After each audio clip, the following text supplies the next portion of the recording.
One day, I told chat that I would do a completely normal Lotad only run of Pokemon Emerald, but little did they know that I secretly modded the game so that when there's multiple Lotad in your party, they stack on top of each other and attack multiple times. I gave Lotad some other wacky buffs as well, but I'll mention those as we go, so let's just get started and see if 6 Lotad can beat Pokemon Emerald.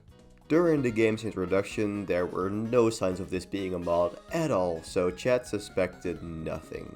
The tutorial Zigzagoon was a slight problem since it was immune to my starter Lotad's only attacking move, but the Zigzagoon eventually fled and I could then beat up some Wild Whirlpool to get to level 6 and learn Absorb.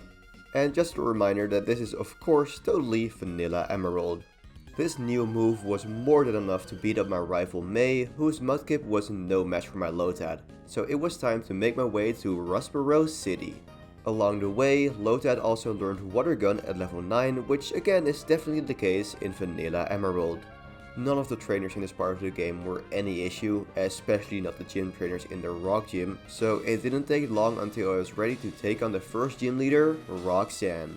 Her Geodude are absolute pushovers and both go down to a single Water Gun, bringing Roxanne down to her ace, Nosepass. Immediately things go differently since Nosepass is faster than my Lotad, but this is actually a good thing. I can just slowly chip her down with Water Gun while she won't go for her best move Rock Tomb, since Gen 3 AI deprioritizes speed dropping moves when they are already faster than the target. This battle still went on for a while because of an Oran Berry and a potion keeping the Nosepass healthy, and they eventually did go for tackle, but it was too little too late, so Lotad finished off Roxanne's final Pokemon, earning us the first badge. As you've probably noticed, I've been only using a single Lotad so far, but let's change that. I allowed myself to catch one extra Lotad after every victory against a gym leader, so welcome to the team, Lotad number 2. This meant the run could now actually start with our first battle using a stack of 2 Lotad. It works very straightforward. It's a stack of 2, so they attack twice. None of the trainers east of Rustboro stood a chance against my duo, including the Aqua Grunt, so I could then use Mr. Briny's boat to travel to Dewford. Here, the fighting specialist Brawly was waiting for us, and I wasn't worried. 2 Water Guns already brought his lead Machop to below half HP, while it wasted its turn by setting up a Bulk Up, so another 1-2 punch finished the job. Medicite was even less of an issue, since its only attacking move fails if you hit it on that turn, which we were consistently doing twice, so that easily went down, leaving just Makuhita. This was decently bulky and pretty strong, but luckily its damage was halved because I modded the game so it's like my 2 Lotad got hit by a spread move in a double battle, which halves damage in Gen 3. Yep, this is still vanilla Emerald. Anyways, after trading blows for a second turn, we each healed with a berry to stay out of danger. Since we were faster than Makuhita, we could simply use 2 Water Guns to bring it in range for another attack on the next turn, take a Vital Throw, and fall to a crit. That gave me the first loss of the run, which I later started calling restacks since I didn't always actually reset the game upon losing, like in this case. This meant that my Lotad were a bit stronger than last time, although still not above the level of Brawly's ace. It wasn't a hard rule in this challenge, but I at least tried not to overlevel because Lotad just doesn't need it. This was immediately demonstrated by them not getting critically hit by Vital Throw this time, so a final Water Gun cleaned up the Makuhita for a hard-fought second gym badge.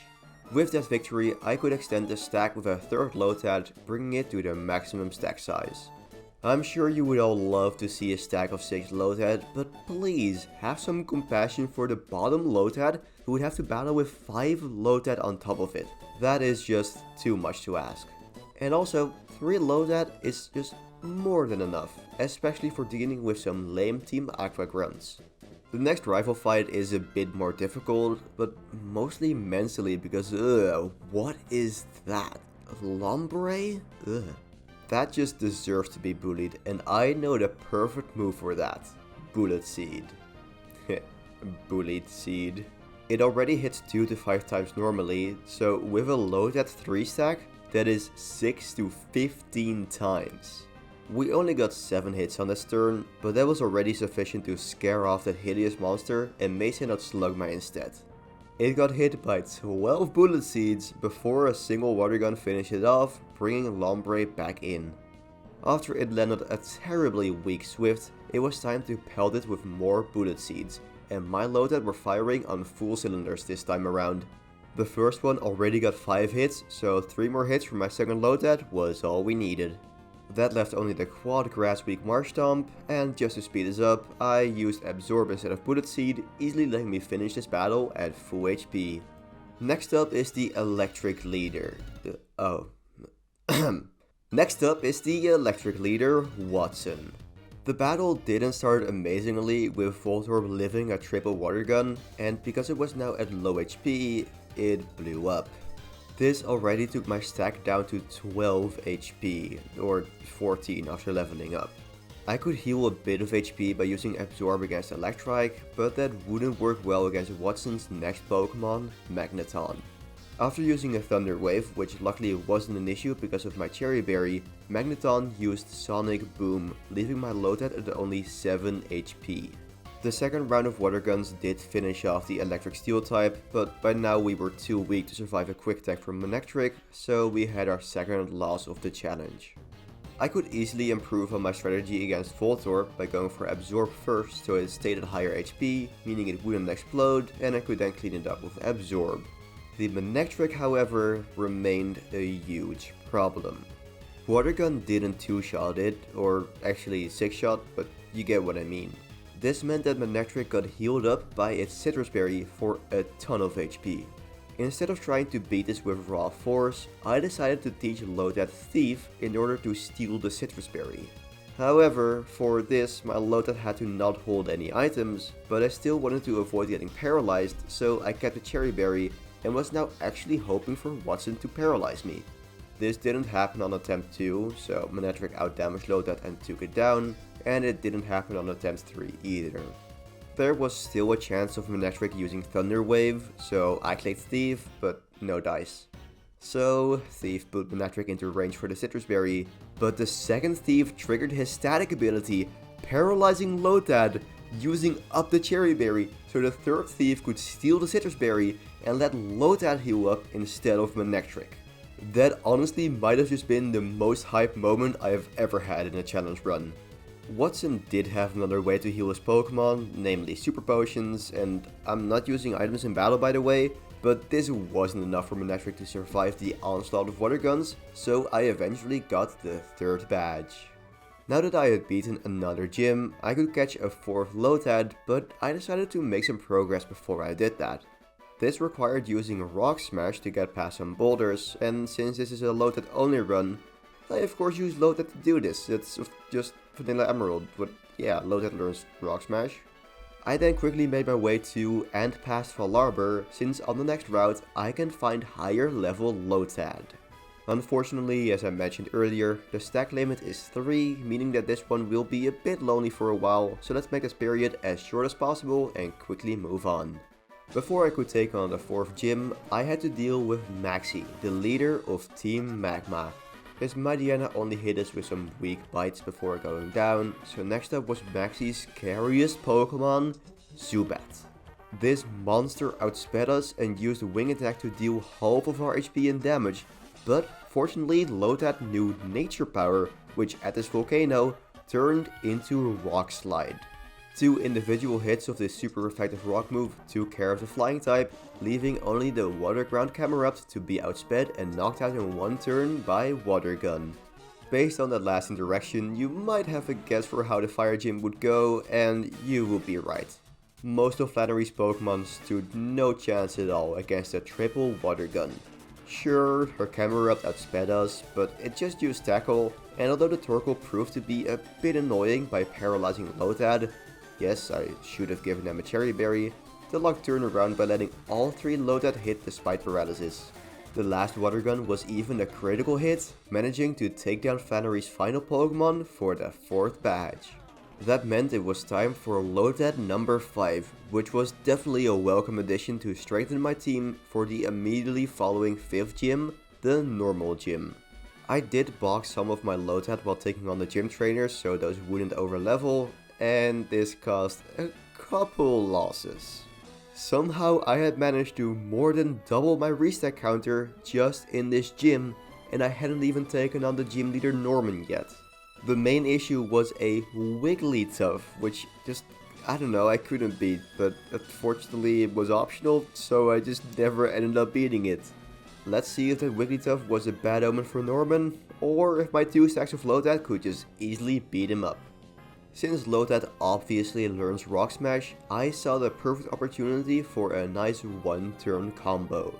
Rock Smash is a fighting type move, so it's super effective against the normal types here, and it has a 50% chance of dropping their defense, making the following hits do more damage as well. It does only have 20 base power, but this was still enough to take down Spinda in 2 turns. Vigoroth survived a bit longer though, and this already spelled my demise. Although he didn't manage to fully get rid of Lotad before going down, 2 HP was nowhere enough to survive against the following Linoon, and Rock Smash just wasn't as effective when used by a 2 stack, so Linoon ended up taking down all 5 of my Lotad. Rock Smash may have looked good on paper, but it just wasn't that good in practice, so I had to get some stronger moves.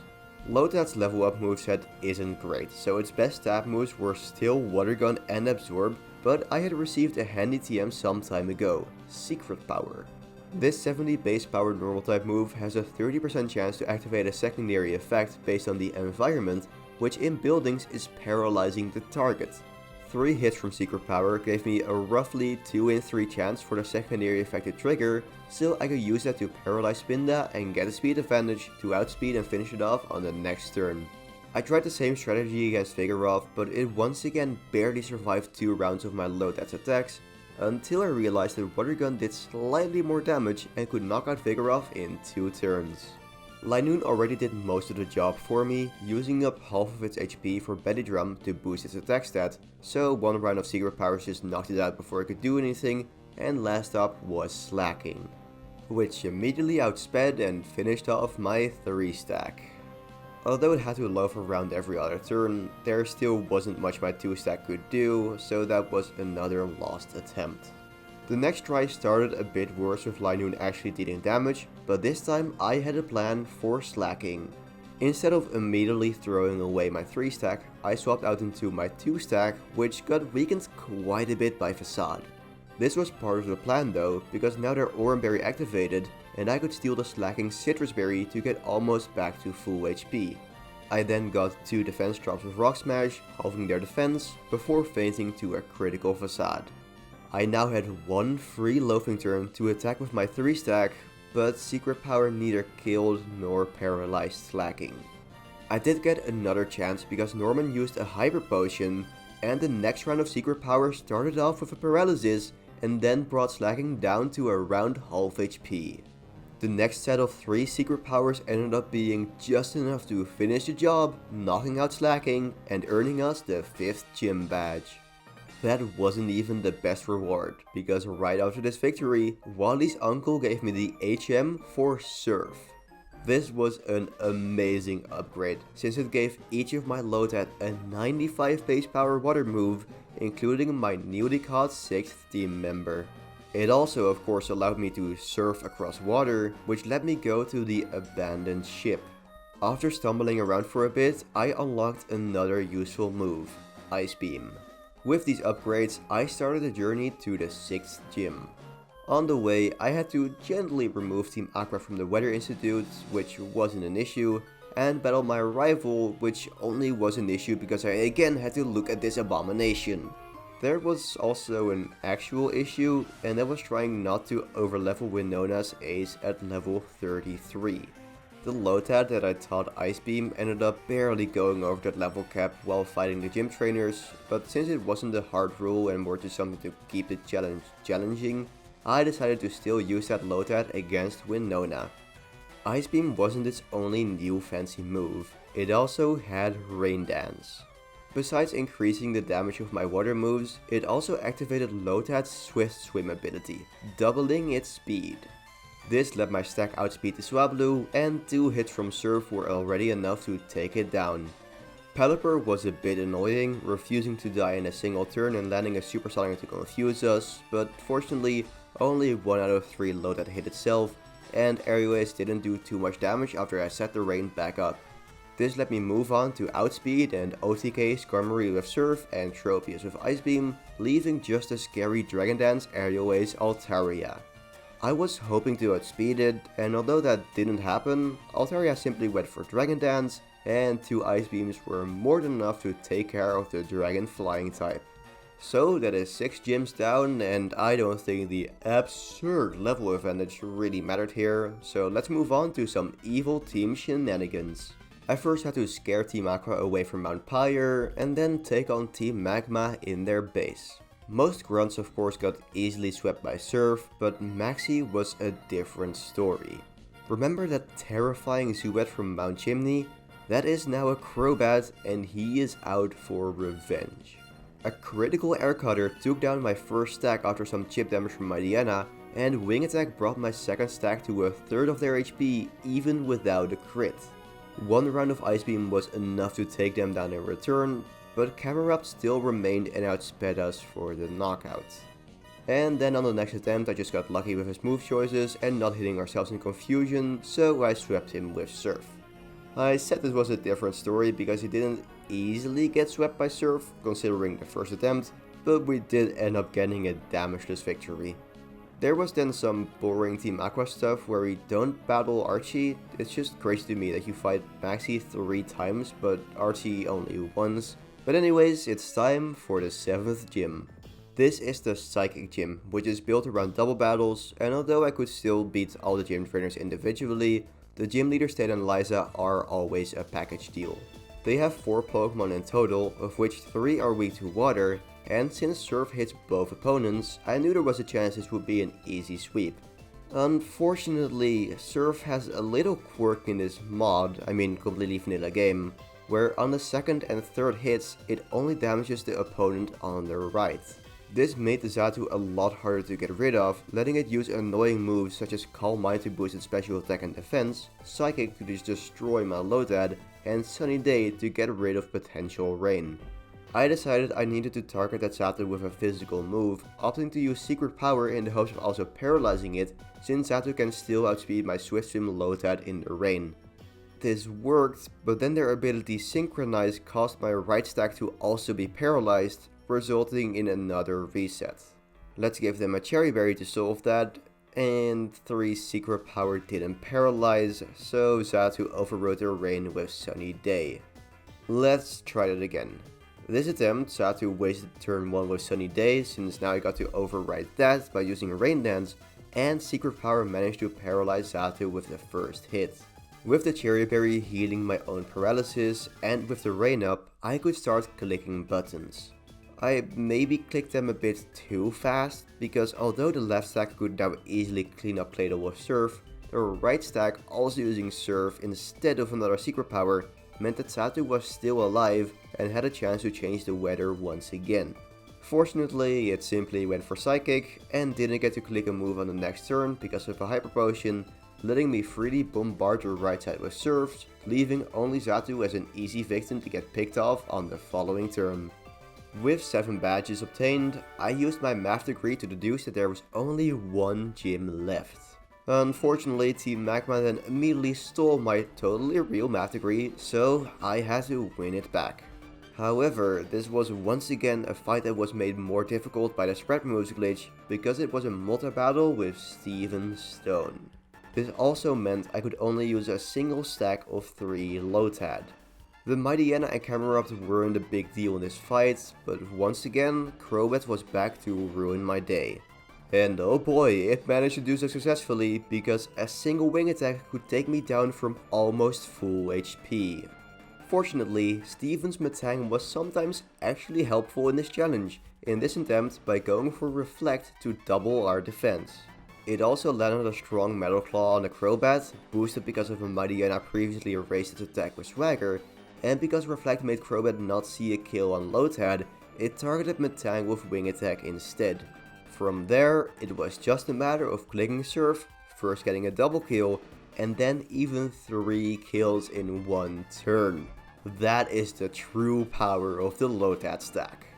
As a thank you for taking down a terrorist organization as a 12-year-old, Steven gives me the HM for a dive, which besides being the second funniest move beside Bullet Seed, also allows me to go to a Seafloor Cavern and do that one battle against Archie.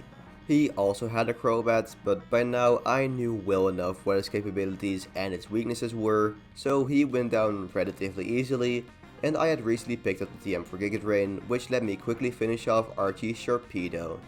That wraps up all the evil team battles, so to truly finish this part of the story, I just had to run around a bit, and run around even more because I couldn't run away from some stupid wild Pokemon, which sent me all the way back to Sootopolis. Anyways, I eventually got Rayquaza to clean up the remaining mess, so I could solely focus on finishing up the gym challenge. After some very smooth maneuvering if I say so myself, it was time to take on the water type specialist 1. Yeah, he didn't stand a chance. His water types could barely touch my Lotad, and Giga Drain absolutely destroyed his team. You might be thinking, what about that infamous Kingdra? Well, just land a critical hit to knock him out with 2 more rounds of Giga Drain, easy. It wasn't exactly a damageless sweep, but I still ended the final gym fight with a stack of full HP Lotad and the 8th gym badge. Now that I had acquired all 8 badges, it was time for Victory Road. The first obstacle here is a fight against a secondary rival of the game, Wally. Although, unlike May, he actually has a decent team and doesn't use the hideous monster named Lombre, there was still not much he could do. Okay, maybe he could have attacked twice with Altaria instead of going for Dragon Dance, but hey, I'm not complaining about a free kill. His following 3 team members all went down in a single turn each, leaving just his ace Gardevoir. Double team boosting its evasion could have been slightly annoying, but the stack simply hit all 3 serves, getting me the victory. The rest of the trainers in here weren't really an issue, but the wild Pokemon were? Lotad isn't a very fast Pokemon, so I kept failing to run away from Golbat for example, sometimes resulting in another whiteout. I tend to not use repels since there is always a chance of finding a random shiny, but after the second loss here I caved in and used repels to make it through the rest of Victory Road without encountering wild Pokemon. After then grinding all my Lotad to level 53 and fixing some movesets, it was time to take on the Pokemon League. First up was the Dark-type specialist Sydney, and you bet we're setting up Rain Nets for another sweep. Sand attack dropping your accuracy just doesn't matter when you simply hit all attacks anyways, especially if you only need 2 out of the 3 hits to get the knockout. Eventually my luck did turn around against Groudon, but I simply swapped to a Lotad with a grass move and easily finished the battle. That brings us to Phoebe and her ghost types. The strategy hasn't changed at all, especially since her lead Dusclops give me a free turn to set up Rain Dance by going for Protect. Just like against Sydney, this let me OTK her first 4 Pokemon, and also just like against Sydney, their last Pokemon was slightly trickier to deal with. And with slightly, I seriously mean slightly, because the Dusclops only did 37 damage before going down to a second round of serves. 2 down, 3 to go, with next up Glacia. Her ice types like setting up Hail, but because Lotad is slower, I could predict that and immediately override it with Rain Dance. Then I simply clicked Giga Drain and Celio lived? That's kinda bad. And with kinda bad, I mean not a problem at all if you just crit on the next round. Glalie easily went down to Surf, and the next Celio could have been a target for Giga Drain once again, but I wanted to save its few remaining PP for the scarier Wall Rain, so I clicked Surf instead. This did a respectable amount of damage with another crit, so after tanking a double edge, a second round finished the job. One Glalie later, and the big bad Wall Rain got sent out. I first weakened it with a rain boosted Surf, avoiding the Citrus Berry which would activate below half HP, but this did make it so I only had 84 HP to survive an Ice Beam. Luckily this was no issue for my Lotad, and one final round of Giga Drain took care of the Wall Rain, taking down Glacia. Up next is Dragon Trainer Do You Have a Nice Move Drake? And the answer to his middle name is yes. Rain Dance on Protect, Blizzard, Blizzard, Ice Beam, twice, Rain Dance, Ice Beam, Blizzard. Need to say more? I don't think so. So now it's time for the battle we've all been waiting for. 6 Lotad, aka 2 stacks of 3 Lotad, versus the Hoenn champion Wallace. His lead Wailord is basically a double-edged sword. It can either be incredibly helpful for me by sending up the rain, or it can be a pain in the ass by going for double edge. Get it? Double-edged sword? Anyways, my strategy here is to reset if Wailord goes for anything besides Rain Dance, and if he does hit up the rain, hope that Bullet Seed RNG is in my favor and I can knock him out before he gets another chance to attack. It's kinda like that Baltimore Regionals finals, just with counting Bullet Seeds instead of population bombs. Anyways, once that's down, Tentacruel comes out next. Return can get the knockout in 2 rounds, and with Lotad at full HP, there's a chance that they don't attack and instead go for Toxic. A Peche Berry can take care of the poison, while a second round of Return can take care of the poison type. Third up is my Lotad, which is just a mess to commentate on. There is a bunch of attacks flying around, some poison, some berries, full restore, switches, but eventually also the knockout. That brings in Wallace's scariest Pokemon, his own water grass type, and that is right, I replaced his Ludicolo with a 3 stack of Lotad. In doing so, I created a monster, since this still has Ludicolo's moveset, including Double Team, which with a single use would straight up double their evasion. However, my stack simply outsped and knocked him out with a single round of strength, which looking back is because this stack was not enjoying the benefit of taking half damage, as if everything was a spread move hitting in a double battle because opposing stacks are coded slightly differently and I kinda messed up. Whoops, I mean Vanilla Emerald. Anyways, Wishcash. Yeah, that was easy. Anyways, Gyarados. No, that one was not easy. At this point, it was 2 poison stacks of 3 Lotad against 1 single Gyarados, so that might not be too bad, but scratch that, now it's 1 poison stack of 3 Lotad against a single Gyarados. Actually, I don't know if that Gyarados is single, to make that 1 poison stack of 3 Lotad against the Gyarados potentially in a relationship. Okay, yeah, my jokes are not getting any better throughout this video. I only saw one way to still win this battle, so while Gyarados had to recharge from Hyper Beam, I ordered my Lotad to go for Ice Beam, which did not manage to freeze them. Yeah, there's still a couple minutes left in this video, and my outros aren't that long, so you should have known that this wasn't a winning attempt. To actually defeat Wallace, I'd need some real good luck, and oh hey, Tentacruel missed Toxic, that's cool. My Lotad could potentially be a 2-shot with Bullet Seed, so let's get back to counting. Each of these hits. Whoa. 3, 4, 5, 6, 7, 8, 9. Does it miss? 10. And my Lotad goes down. So Lotad stack number 1 wins the Baltimore Regional Championships. Let's take a victory lap by quickly taking care of the opposing Lotad stack. And then it was time for my other Lotad stack to hopefully win me the Hoenn National Championships as well.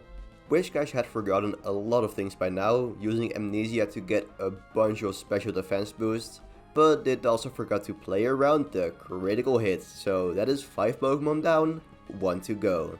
For some reason, Gyarados then used Earthquake, basically giving me a free turn to attack, and Dragon Dance on the following turn allowed me to bring them down into yellow HP.